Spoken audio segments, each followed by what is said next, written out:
Friday, May 29th, 2026, as per the Washington Post. A court in Kenya blocks U.S. plan to keep American Ebola patients in Africa. A facility built by the U.S. military on a Kenyan airbase was intended to isolate Americans exposed to Ebola during the growing outbreak in the Democratic Republic of Congo. Nairobi. A Kenyan court Friday suspended a Trump administration plan to establish a makeshift field hospital in Kenya to quarantine and treat Americans exposed to or infected with Ebola. The court, citing a threat to life, issued its ruling on the day U.S. officials said the facility would begin operating. It has capacity for up to 50 patients potentially exposed during the growing Ebola outbreak, which is centered in the Democratic Republic of Congo. Authorities say suspected Ebola cases have passed 1,000, with nearly 250 suspected deaths. The court ruling, which is temporary pending fuller consideration of the case June 2nd, nonetheless halted a key part of the strategy from President Donald Trump's administration for handling Americans exposed to Ebola overseas. The decision leaves uncertain how the U.S. government would manage Americans exposed to the virus if they need evacuation in the upcoming days, as there is no ready backup plan, according to a person familiar with the U.S. response.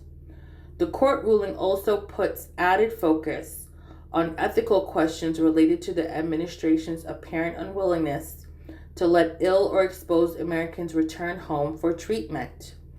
The State Department did not comment directly on the Kenyan court ruling when asked, but in a statement, a spokesperson emphasized the long-standing health partnership between Washington and Nairobi.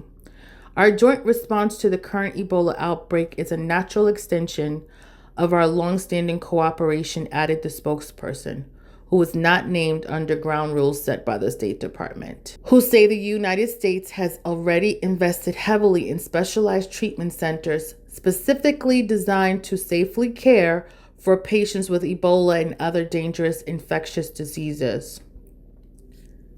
The U.S. also has extensive experience safely transporting Ebola patients from abroad back to the United States and treating them. Critics, including physician Craig Spencer, who survived Ebola after contracting the virus in Guinea in 2014, have suggested the administration's refusal to bring infected Americans home reflects political concerns and public fear surrounding Ebola more than medical necessity. At least one American doctor evacuated from Congo after exposure to Ebola is being treated at a hospital in Prague.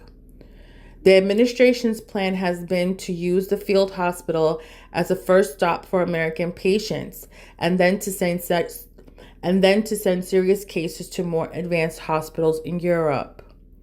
Kenya agreed to the construction of the field hospital, but the announcement of it sparked public outrage in the country. The Katiba Institute, a constitutional rights advocacy group, challenged it in court. In its petition, the group asked the court to stop entry of those exposed to or infected with Ebola and to compel the health ministry to present a contingency plan detailing Kenya's preparedness for Ebola response, as well as to disclose terms of the agreement. At its core, the case is about preserving constitutional accountability, protecting public health, ensuring that no government may place expediency above the lives and safety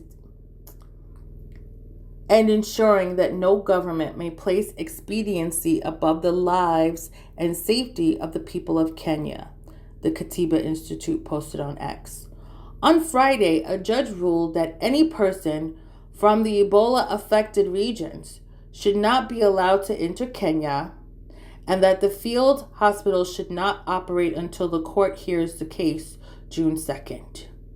The court stated a conservatory order is thereby issued, restraining the respondents from establishing, operationalizing, facilitating, approving, or permitting the establishment and/or operation of any Ebola exposure, quarantine, isolation, or treatment facility in Kenya pursuant to any arrangement with the United States of America or any foreign government or agency pending their inter-parties hearing of this application. Apia Air Base was built by the U.S. military and intended to be staffed by officers from the U.S. Public Health Service. Officials said doctors and public health service officers stationed in Kenya would decide if or when patients should be transferred to tertiary care facilities overseas. For patients who become ill before evacuation, officials said the Kenya facility would be able to administer monoclonal antibodies and broad-spectrum antiviral For patients who become ill before evacuation, officials said the Kenya facility would be able to administer monoclonal antibodies and a broad-spectrum antiviral called remdesivir, which is not approved to treat Ebola but is commonly used off-label. A senior administration official said Thursday that the decision to establish a Kenya facility was based on medical and logistic concerns. A senior administration official said Thursday that the decisions to establish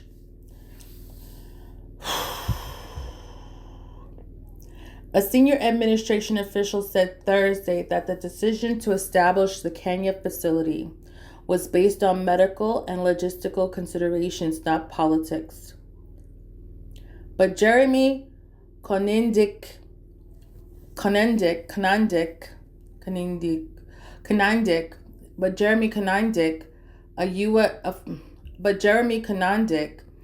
a former U.S. Agency for International Development official who helped coordinate U.S. Ebola efforts during the West Africa epidemic that began in 2014, said the U.S. strategy to send Americans to Kenya was already a Plan B. Plan A would have been to use the capabilities for domestic isolation and treatment that we have built up through a special system of U.S. hospitals and facilities that were established after the West Africa epidemic, Konyndyk wrote in a text message. A specialized system of U.S. hospitals and facilities that were established after the West Africa epidemic, Konyndyk wrote in a text message. He added, "This whole ridiculous thing seems driven simply by a desire to block anyone with Ebola from setting foot in the United States under any circumstances, even an American in a responsible medical evacuation. There is no approved vaccine or therapeutic for the strain of Ebola, the Bundibugyo virus, now spreading in Congo." Some Kenyan health officials said the Trump administration's plan risked introducing the Bundibugyo virus into the country, which has not had any reported cases. "We know that there are cases in Congo and there's management there going on," Davji Atelia. "We know that there are cases in Congo and there's management there going on," Davji Atelia, the Secretary General of Kenya's Doctors Union, told the Washington Post on Friday. "We don't have any reported cases in the country. So the facility here is to form an We don't have any reported cases in the country. So the facility here is to form an epicenter in Kenya for the spread of Ebola within the country." Atella added, "Our concern is that this is being done with the interest of the Americans, and there's no interest of the Kenyan citizens, because there are no plans that the government has put in place to ensure that there is no spread of this disease in the country." The Kenyan government has defended the agreement with Kenya's Principal Secretary for Public Health, Mary Muthoni, saying that the request by the U.S. government was within Kenyan law. "Anything that comes from an international request, it goes by the laws of Kenya. So we will not be breaking the law to have a conversation with partners, not just the U.S., but any other partner," Muthoni said. We want to we want to affirm that our country is, we are ready, we are capable, she said. The ministry, we have taken all actions to ensure that we continue being guided by our healthcare workers and our policies to protect our boundaries and our policies to protect our boundaries, and also to ensure that every Kenyan is very, very safe. The American Field Hospital in Kenya was designed to provide hydration and respiration support on site. If more advanced care is needed, Americans would be sent to If more advanced care is needed, Americans would be sent to specialized tertiary care facilities in Europe, a senior administration official said at a media briefing Thursday. Officials from the U.S. Centers for Disease Control and Prevention were working with counterparts in Europe to identify those facilities. Officials from the U.S. Centers for Disease Control and Prevention were working with counterparts in Europe to identify Officials from the U.S. Centers for Disease Control and Prevention were working with counterparts in Europe to identify those facilities. Transporting Americans to those facilities will be safer and faster than long flights back to the United States, the official said. The U.S. has tightened its travel rules to ban travelers from Congo, Uganda, and South Sudan because of the Ebola outbreak. To concentrate and intensify screening, the United States also declared that U.S. citizens coming from those three countries can enter only through Washington Dulles International Airport, Hartsfield-Jackson Atlanta Airport, George Bush Intercontinental Airport, and John F. Kennedy International Airport. Kenya is one of the 22 African countries that have signed bilateral agreements on global health with the United States, with the U.S. pledging $1.5 billion for Kenya over 5 years to support with the United States pledging $1.6 billion for Kenya over 5 years to support its health programs. In a statement Thursday, State Department spokesman Tommy Pigott said the United States pledged $13.5 million to Kenya's Ebola preparedness efforts following talks between Secretary of State Marco Rubio and Kenyan President William Ruto. The statement said the money was in addition to $112 million committed for region. The statement said the money was in addition to $112 million committed for regional response. I'll read it again. The statement said the money was in addition to $112 million committed for regional response. The outbreak is proving difficult to contain because its epicenter in eastern Congo is a region beset by armed conflict and displacement, causing security risks to health and aid workers. The region is rich with minerals as gold and cobalt.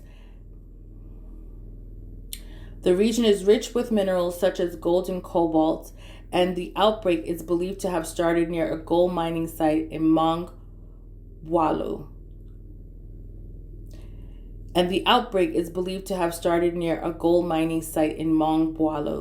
A densely populated mining town. The area is held by militias who control eastern Congo's mineral trade.